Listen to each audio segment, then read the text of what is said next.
First of all, I love Bangalore. It is very beautiful. The weather, I know all your Bangaloreans want to seek some, क्या बोलते हैं उसको? Recognition, validation from a Mumbaikar, and we danced on all the Kannada songs. Oh, wow! And we have been trying this recipe. It's not working. There is spark in the microwave. There's different things happening all night, and we were hotel में जा रही है लोग. When I was in housekeeping, they were like, अरे तू तो toilet साफ करती है, अरे तू तो लोगों की चद्दर साफ करती है, you do this, you do. I'm like, okay, this is a part of my journey. Let people see what your growth is. Don't just put out the best, also put out your journey. So even if you see my page right now, I have the worst cakes of start on my page still, because I want everybody to see what I have grown as.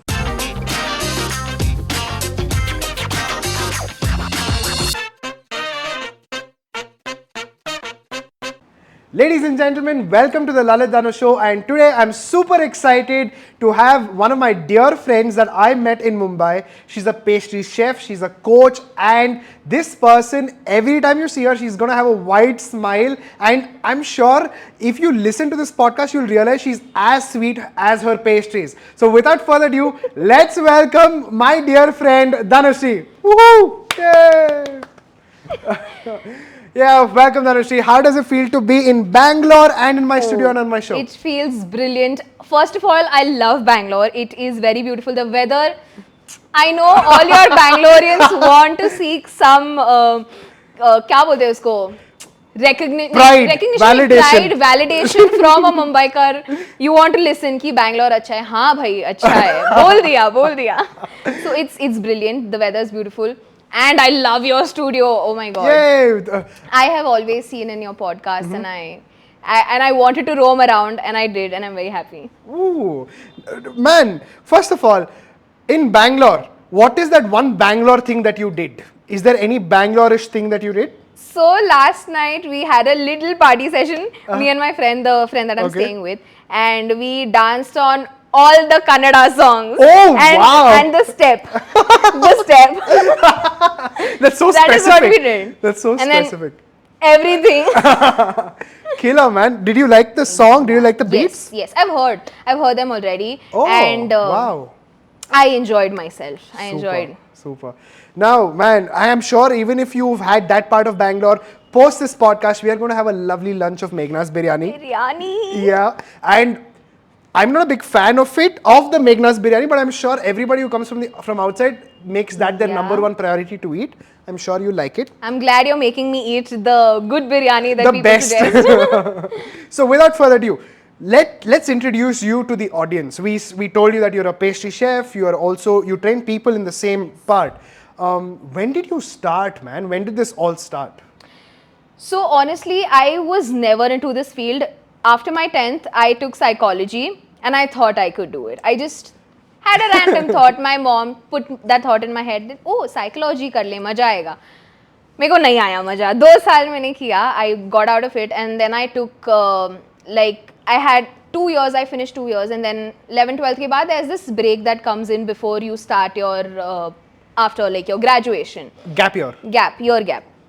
Not a year gap. Maybe a vacation or 2 months, 3 months vacation where you can figure out what you want to do ahead in life. So before I got into my career counseling, before that I had this little span where I have been always very fond of cooking. So the first thing that I cooked was so I was 5 years old when I cooked the first thing. That's bloody early, dude. And honestly, it was not even something that I was taught. What I did was ready Maggi ka packet aata hai, ready Maggi pasta ka packet aata hai. I just turned around and I saw all the ingredients ki usme kya hai. I did not use the packet masala. I got all the masala. I made my sauce. I just put in the raw pasta because that time I did not know where I could find the pasta packet. When you were 5? 5. When I was 5, my mom used to sit in front of me when I used to eat and say, chew your food right. She used to teach me to chew my food right. That time my mom was not home. My grandmother was home with me and she was very scared that when my mom comes home and if something does not go right, she's going to be answerable or whatever. I was like, "Arey nahi hoga, let me do. You sit here. Let me sit on the platform and let me cook. We'll see what happens." So she helped me all the cutting, chopping. But I was like, I want this, I want this, I want this. She ordered everything from the grocery store, and then I made that pasta, and it was the first time or first thing that I made ever. Oh wow, dude, that's crazy. I think it was like you were born with it. Maybe I can just say that. Now, then how did this transition? Like, when did the realization happen? Like, of course, when we are little, we have hobbies, Yeah. we collect things, we do things, and everything's so joyous. But as you adult, there's a moment that you realize, hey, mainstream is not my thing. This is what I want to do. When was that aha moment? So that happened after I finished my 12th standard. I had this little gap that I told you. And that time I was like, I want to do something exciting, something fun. And I didn't want to join any class and get taught. I wanted to teach something. Ooh. So that is when I started off with one of my friends who stays in my building. I was like, chal, ek workshop lete hai. Let's do it with kids because we are kids. We can't teach adults, of course. So let's do a no cooking, no gas cooking wala thing with kids. So we included some desserts, we included some no gas cooking, and we had this whole package of like 5 days where they'd come every afternoon to our place. We'd give them all the ingredients and everything. They were given very cute aprons and everything, good notes and everything every day. Was it like a paid workshop? Yes, it was a paid workshop, but we didn't charge much because us time pe I didn't know how much to charge, what to charge. So that was like a 1500 rupees ka workshop for 5 days. Not and bad. Everything is given to you. And each day we teach them 3 recipes. One would be starter, one would be a dessert, and one would be something related to a main course. So wow. That was a whole, or one of the beverages, if not a starter or something like that. So that was my first workshop that I took, and it went very well. So we started advertising it in different schools. So we put in pamphlets in different schools. We like asked the faculties, and we were like, can we give it? So they are like, no, stand outside the gate और वहाँ से दे दो. School के अंदर कुछ नहीं आएगा. Like, okay, ठीक है, we'll do that. We did that. We went to different big societies in our area and we put in pamphlets in all the houses and we ran away. I've done that also. But that was fun. Yeah. As kids, of course, you want to do different things. So that is what I did. And that batch was very good. We did not expect so many people coming in, and then we had another second batch also. But the down part of that workshop was that before, when I tried my brownie recipe, it was perfect. But the final recipe trial before the day of my class, we went nuts. So me, one of my best friends, and the girl that I was taking the workshop with, the whole night we've been making different recipes in the microwave. Okay, so it was supposed to be on the convection mode and not on the microwave mode. Okay. And we have been trying this recipe, it's not working. There is spark in the microwave, there's different things happening all night, and we were just done with the smell of those brownies. We just didn't want to do anything. We called up different friends. Do you know how to get this salt? Do you know how to not let the spark happen? Do you know how to not get the brownies burnt? People gave us different solutions, different recipes, but nobody told us कि convection का button दबाना पड़ता है microwave में in the micro convection oven before starting it. So we did all those trials, and then the next day when we got the perfect recipe, when we gave it to kids, everything was done, and those leftover brownies, the trial brownies, everything was served to the other friends which came in later after the workshop ended. So oh, you get the leftovers because you left me hanging. And only one of my friends was there with me. She's here with me right now as well. So always.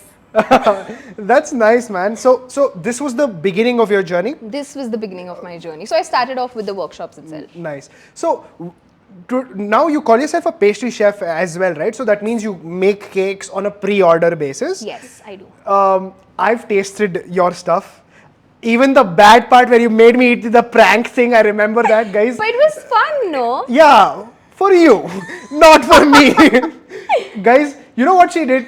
We were at WeWork in Tag Mango. She took one cake and I'm like, okay, wow, this cake has peanut butter laid all over it in between and all of that. And then I take a bite of it. I'm like, this is definitely not bloody peanut butter. And guess what our genius madam had done? It was a good cover up. She'd put ginger and garlic paste in that entire cake, and she served it to everybody in that company over there. Everybody's like, wow, this nice tinge of saltiness to this and some salt shit. all over. Oh God. I am glad you all were not there the day I was making it, the night prior that I was making it, but that's how you all got pranked. Yeah. So I'm happy. Yeah, like I ate it and for a moment I was like, what the fuck is this? Boom raha hai. Man, so I mean, crazy times. I've also tasted the good part of what you've done. We also we cooked together. We cooked together. You cooked chicken. I cooked paneer. Yeah, we did. It was fun. And both of it got over. I ate the Yeah. paneer for the next day breakfast also.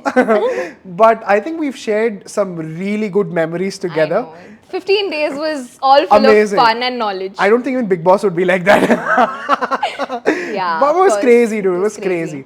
Now I want to ask you, the reason I spoke so much about that was, what do you rate in your cooking or in your baking as your top 3 dishes? I know as a chef you'd Top say 3 everything is dishes, amazing, yeah. but what's your top 3? So now, because I failed in brownies so much, I worked very hard on them.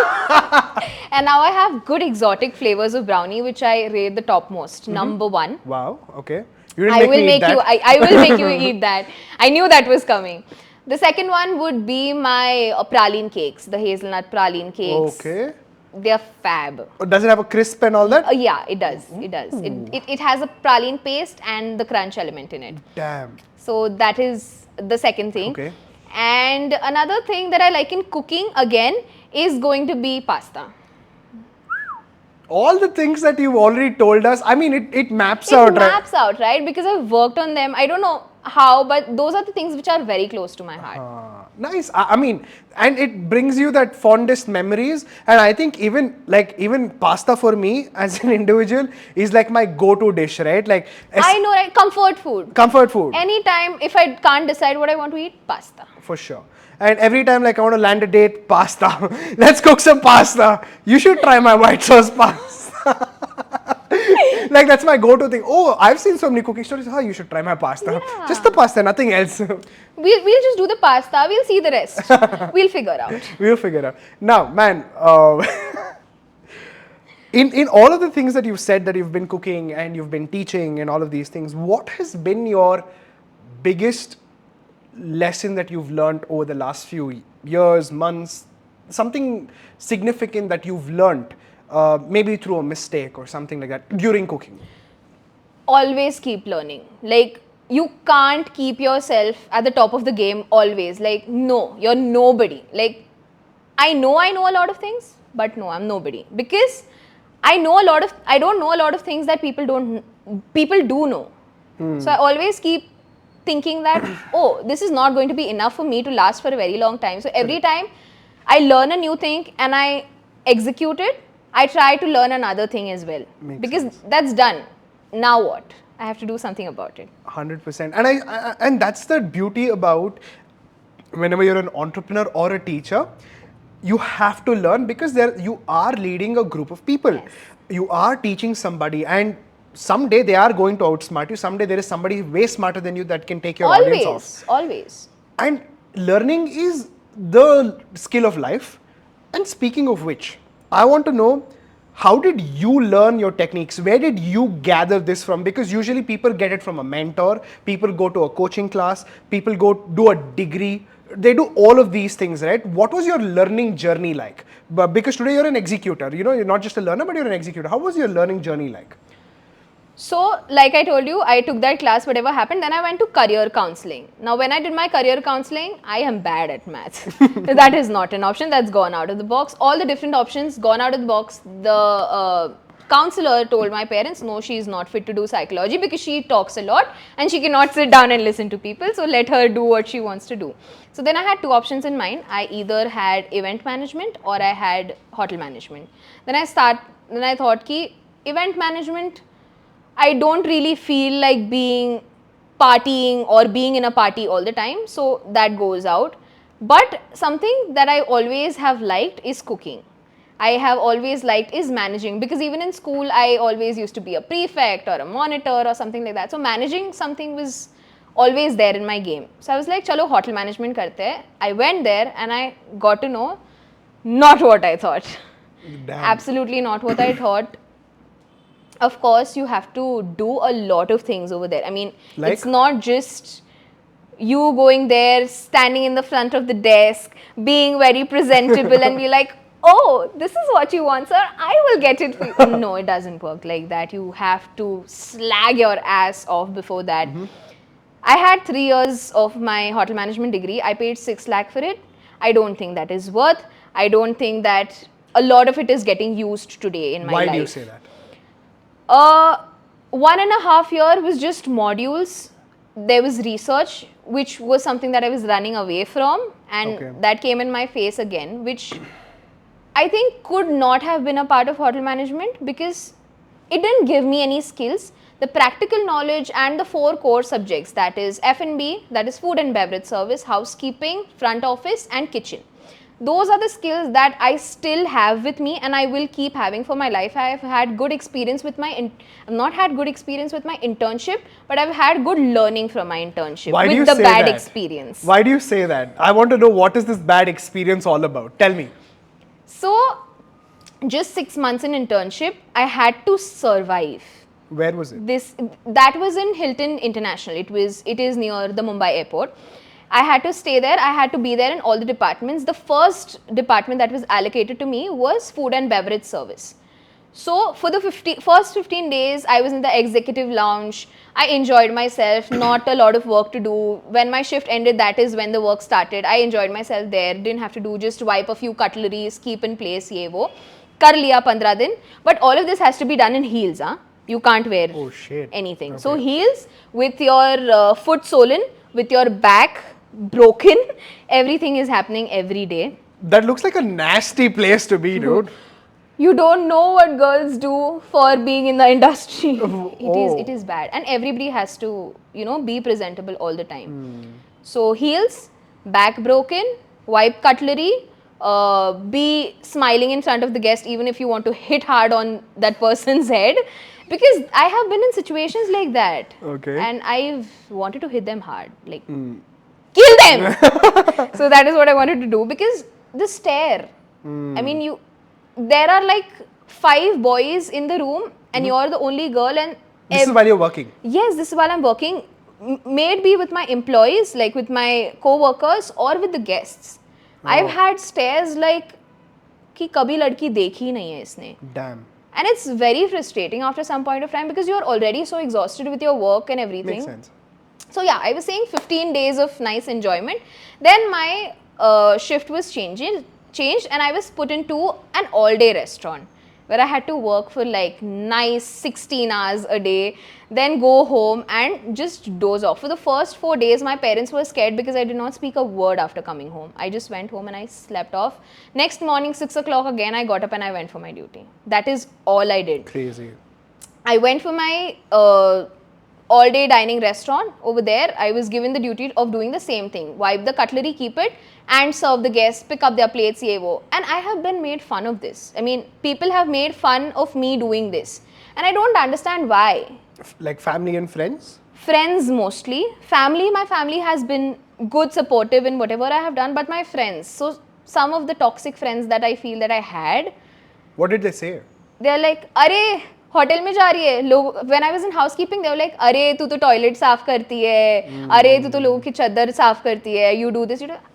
I'm like, okay, this is a part of my journey. I was prepared that I had to do this. We are like first year of our hotel management is just preparing you. The seniors coming to you and telling you, oh, ये करना पड़ेगा, मजा आएगा. नहीं मजा नहीं आता है. Your teachers coming and telling you, oh, you have to do this, you have to behave, otherwise you will not get your certificate, you will not be done this, that. I'm like, okay, okay. So first year is all preparation. Then I'm gone there with all my preparation, and then every time when I see those toxic friends of mine, they're like, "Arey, bartan dhoti hai, ye karti ho." I'm like, dude, why would you speak ill of anybody who's working hard to make their career? And I feel now I can say that what I am doing, they're doing nothing. Yeah. Like, fuck off, bitches, go. Like, I don't like them anymore because they've literally tortured me by saying that, and that all has emotionally really made me feel like, oh, is this what people are going to think of me if I've chosen this industry, if I want to be working over here? Crazy, man. So then how did it, like, this is the internship part of the whole journey. When did you realize that your dream was somewhere else and this degree that you were aspiring wasn't intact with that dream? Like, when did it actually hit you? So once I went for my internship, after the first month, I knew I didn't want to do this, because even when I'm working in other departments, even in the kitchen or wherever, there are like out of 5 chefs working that point of time, 4 of them are male and I'm the only one. And I've got stared and abused, and so of course I have been complaining to my HR, but I don't think they really take any good actions, because we are interns, we are going to be going. They just Yeah. call them, have a little meeting, have a chat, and then they are back sent to their positions. And this is something which has been a part of industry for a very long time. This is what I've heard from my seniors as well. So one of the things I want to know is, you are a pastry chef, and today if you're teaching people and if you're actually selling cakes at a large scale, you also should learn that, right? You can be a very passionate person, but you need guidance, you need somebody to give you feedback and all of these things. So what was your transition after your hotel management degree? So after I finished my degree, I was like, I wanted to do something specifically in baking, because that is something that interests me more. So I started searching for pastry schools all over, and I got into School for European Pastry, which is in Mumbai itself. And it is a brilliant school. It has shaped me like nothing else. What's it called again? School for European Pastry. Oh, nice. So it is a school for by Chef Anil and Chef Vikas, and they are brilliant mentors. Nice. Brilliant mentors. The team is amazing, and I feel that the knowledge that I've taken from there, I'm going to keep for a lifetime. Honestly, it's shaped me like anything. What was the one most fondest memory, or one thing that you clearly remember the moment you think of pastry school? Oh, the first day of entering, I was shit scared. I'm like, am I going to be able to do this? Is this something that I really want to do? Because I've put in a lot of money over there. And I How much was did you invest, if I can ask? 6 lakhs. 6 6 lakhs lakhs to into 6 this? months. Okay. Yeah, okay. 6 For lakhs your to 6 BHM degree? For hotel management, degree. For hotel management, I had put 6 lakhs for 3 years. Okay. Almost the same investment. Same investment, Time is but different. time is different. But honestly, if I give you a very honest feedback, those 6 months has given me more than enough knowledge that I could have gotten into the hotel management field. But I mean, would you actually, now let's say somebody who's in their 12th grade listening to us right now, and they want to do a pastry course, or they want to become a pastry chef, would you suggest that they do a secure course or a degree and then go on to do becoming a pastry chef and doing that course, or would you suggest just jump on straight into the pastry thing, spend more time doing that? Honestly, if you want to take a professional degree, don't take hotel management.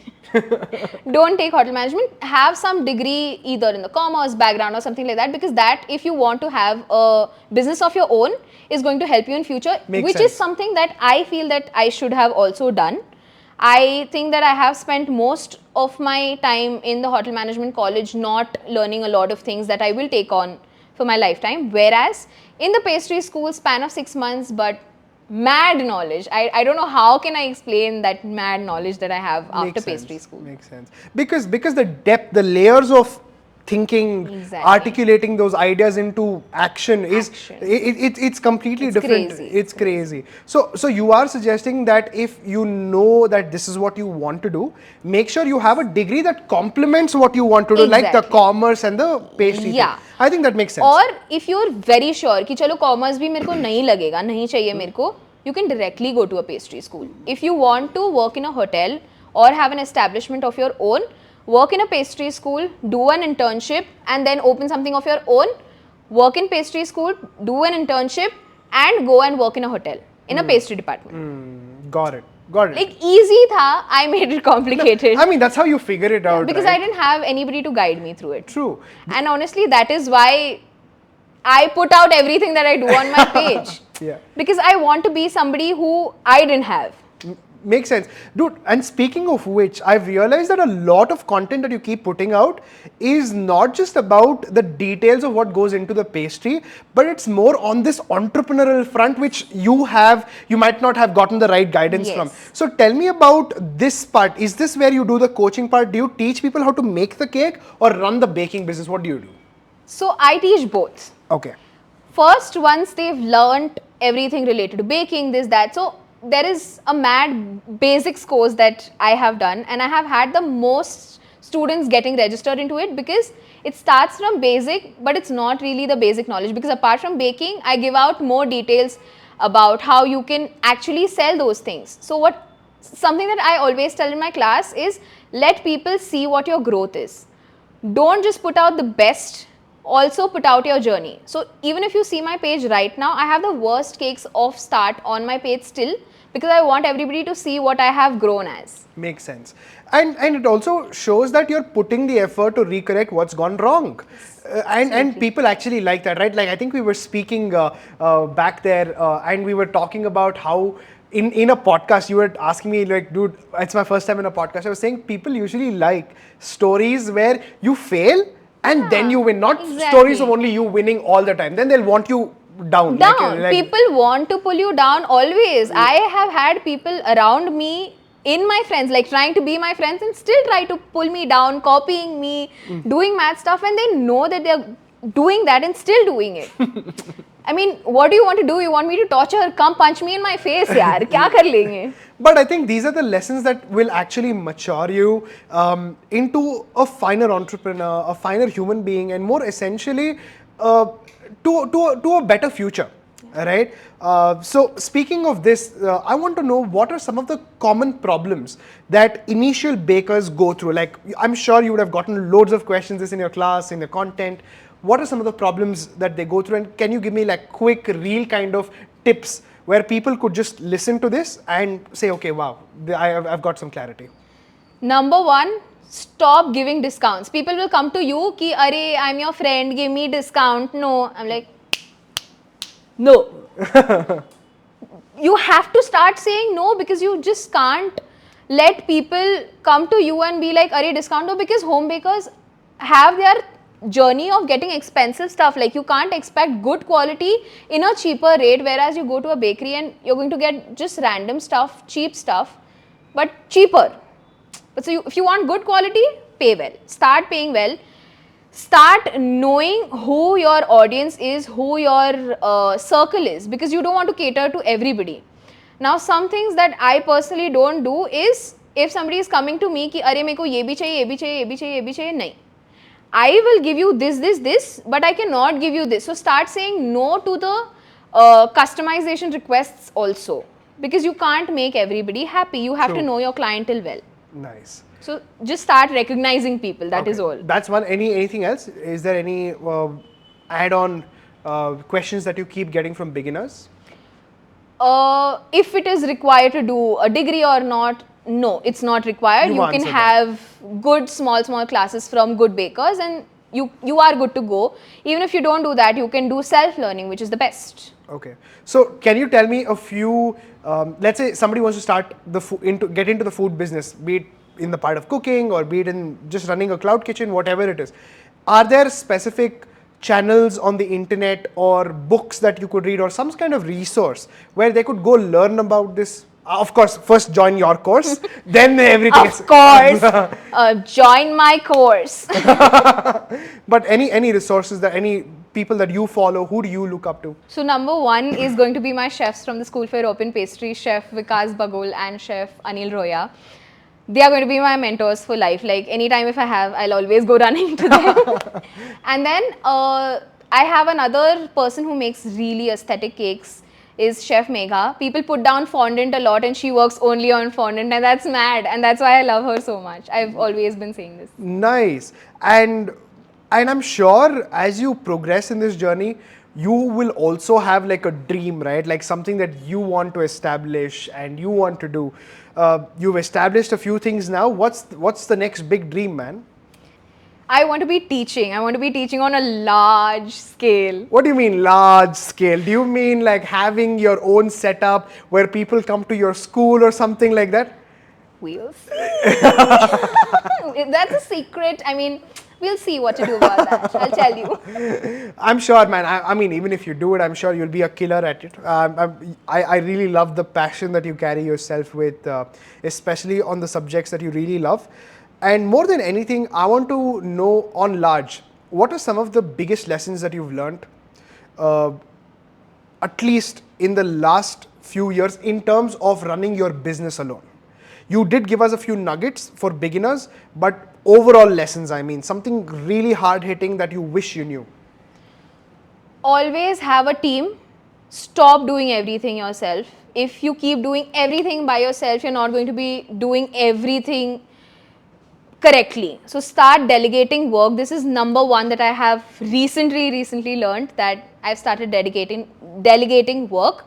Number two is, don't think कि तुमको सब आता है. Because I have been in that कि okay, I can do this. No, you can't do all of it. So start doing what you are master at. Be master of one. Nice. And that's where you have growth, you have depth, and people will call you an expert. Yes. Right? Man, Dhanashri, it's been fantastic to have you on my show. I'm so glad that you're here. We are doing this in my set, and it's been an amazing pleasure for me. This episode is purely dedicated to the people who are between 18 to 23, who are looking to build their initial start in their pastry making journey into the you could say even the hotel management business, because I feel you've revealed so many truths about this and people should know. Yeah. Because if you go with an expectation and reality is different, it becomes a whole different ball game. So I'm sure you've added so much value, not just to me sitting on the couch, but also to the people who are watching. Thank you once again, and I'm super happy that we've done this and looking forward to another episode with you. Thank you so much, and so am I. Thank you so much for inviting me, and I am glad that I did this episode with you, and I'm going to remember this because this is my first podcast ever. Yeah, woohoo! Yeah, this is what we did when we cooked also, no? Yeah. Yeah, I mean, you celebrate your wins. Yeah, you got to do that. Damn.